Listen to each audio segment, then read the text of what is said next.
Black Americans don't know how to run a country. With this statement being said, it can only imply that there has been a country created and governed by Black Americans for a substantially long period of time.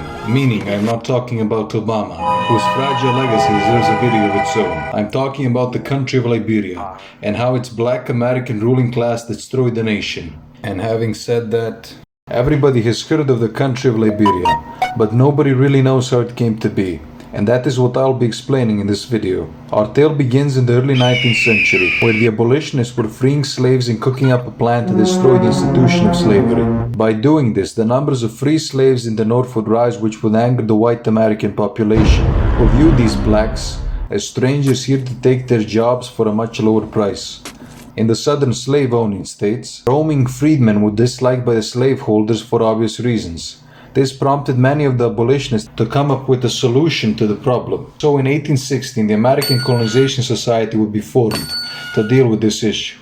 And 2 years later, they would send 2 representatives to West Africa to find a suitable location for a colony in the making. They failed at persuading the local leaders to sell any territory. Nevertheless, that didn't stop them from sending 83 black settlers and free society members to Sierra Leone. In 1824, fortifications would be built to defend themselves from the tribesmen, and soon more settlers would arrive, eventually renaming the settlement to Liberia, with the capital of Monrovia, named after James Monroe, the 5th US president and one of the financiers of the project. A white man, Yehudi Ashmun, is the founder of Liberia, who by 1828 ensured that the territory had a government, loans from the settlers, and starts of a profitable commerce. But while staying there, his health deteriorated, and upon returning to New Haven that same year, he would die aged 34. In 1841, Liberia would get its first black governor, Joseph Jenkins Roberts, who enlarged the territory and improved the economic conditions. In 1847, the Colonization Society recommended Liberia would cease its dependence on the organization, after which Roberts would proclaim independence that same year. And from 1848 to 1856, most countries would recognize the state, but what mattered the most to them was the US's recognition, which came in 1867. Liberia would base its constitution on the American one, stealing and implementing all the fun amendments. It is important to mention that these blacks were mostly raised generationally on the plantations of the American South, where they would pick cotton and engage in various household activities. Since this was their primary occupation, and combined with the non-existence of a higher education among the bulk of this settler population, meant that they would continue the practices of slavery, discrimination, and of course segregation against the native inhabitants of Liberia, regardless of their race. They took what they knew from the plantations and copied it into Liberia, with themselves doing the enslaving and masterwork. During this time, the slaveholders would profit immensely with the slave trade carried out from various Liberian ports until the 1860s, when it was ended by the joint efforts of the American and British navies. Anyhow, these black American settlers would come to be known as Liberian Americans, and they would predominantly reside along the coast, constantly trying to expand their authority further inland. In 1909, Teddy Roosevelt would appoint a commission to investigate the political and economic conditions in Liberia. They were bad, so he concluded that an economic reorganization was needed, and the United States would send a $1.7 million loan of pure taxpayer money to stimulate the economy. Besides these aids, the United States would send army officers to train and create the Liberian Frontier Police Force in order to maintain better authority, or in translation, oppressed the native Africans. And all seemed to be going well until it didn't. With the start of the First World War, revenues would drop to 1/4 of their previous level, and the economy was deteriorating. In 1926, the Firestone Tire and Rubber Company would obtain 1 million acres for a rubber plantation, and a loan through the Finance Corporation of America, a Firestone subsidiary, in order to once more repay other internal and external debts with the use of rubber.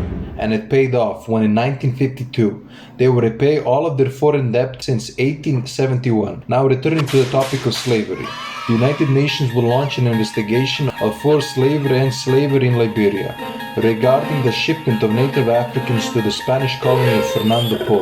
This would bring the resignation of President Charles King and Vice President Allen Young in 1941. With the outbreak of the Second World War, Liberia's significance would arise, as it was the only place besides Ceylon where the Allied cause would find natural latex rubber. In 1942, Liberia would sign a defense agreement with the United States, leading to a strategic road building, the construction of an international airport, and a deep water harbor at Monrovia. In January of 1944, they would declare war on Germany and Japan, contributing a big fat nothing to the Allied war effort. That same year, they would join that wretched organization called the United Nations. In 1960, they would become the member of the UN Security Council. In 1963, Liberia would become a member of the Organization of African Unity. And that same year, William Tubman was elected to serve the fifth term as president. And again in 1967, as he was the only candidate. And he would die in London in 1971. And immediately while his seat was still hot, he would be replaced by William R. Tolbert, the vice president. In conclusion, the 60s and 70s would see Liberia's prices decline to their chief exports of iron ore and rubbish, dragging it into a bunch of foreign loans to sustain the already decrepit economy. April 1980, and Tolbert is killed in a coup led by Master Sergeant Samuel K. Doe, who became the chairman of the People's Redemption Council, or PRC. He would promise a new constitution, more righteous to all the peoples of Liberia, and abolish the system of oppression brought by the Libero-Americans. He lied. In 1985, a fraudulent election would be held. Next year, Doe would be inaugurated as the first president of the Second Republic. His rule would end in 1990 when a civil war between his Kran and the Geo and Mano tribes started. Doe would be executed, and the power struggle would end with Charles Gankai Taylor winning a rigid election of 1996. Stability, although a fragile one, was secured and maintained with the economic community of West African states. The economy, just like the morality of the country, reached a new low, and Liberia would be hit by sanctions from the UN due to Taylor's involvement in the Sierra Leone Civil War. The situation would worsen as the rebels of the north would descend southwards, and hell followed with them. They spooked Taylor, who resigned office and went to Nigeria in exile. Later, the Blue Helmets would capture and drag him to The Hague, where on the 26th of April 2012 he was found guilty of war crimes and crimes against humanity as he supported the rebels in the Sierra Leone Civil War. In 2005, Ellen Johnson Sirleaf and the Unity Party would be elected, with her becoming the first woman ever to be elected as head of state in Africa. She would help rebuild Liberia's infrastructure and economy, and the bulk of the debt was erased by 2010. Additionally, she even managed to secure millions of foreign dollars of investment. After this, she would focus on reducing and rooting out corruption in the country and making peace between the various ethnicities in Liberia. 2017 would see a footballer named George Weah become president of the 22nd of January 2018, making it the first democratic transition in 74 years. He is still in charge and has promised to fight corruption, reform the economy, improve illiteracy, and so on. And with all that being said, if you enjoyed the video, make sure to support the channel by liking, sharing, and subscribing.